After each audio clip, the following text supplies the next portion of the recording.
into the pit straightaway. 4,400 feet long.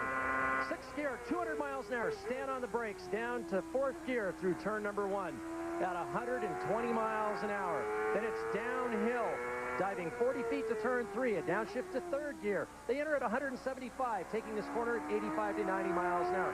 Now it's down the long chute to turn 5, where Scott Pruitt will be stationed today. The downhill run, a drop of 60 feet. Makes it feel like you've got more acceleration. 200 miles an hour here. The braking zone, downhill. Hard on the brakes. All the way down to second gear, the slowest corner at the track.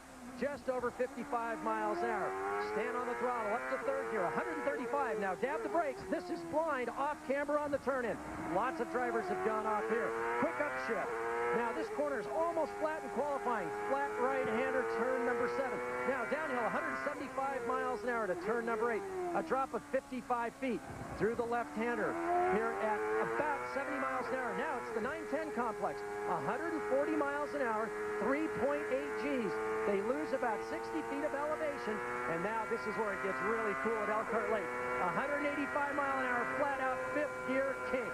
Well, it's flat in qualifying. Back on the throttle, up to sixth gear. 200 miles an hour down into Canada. How deep can you go on the brakes? Hard on the brakes, 3.5 Gs of braking. Down to third gear, through the right-hander at 80 miles an hour. Up onto the curbs.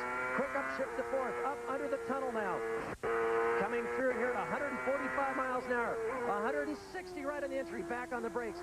92 miles an hour through the last corner, turn 14. And that completes a 4-mile lap around historic Road America.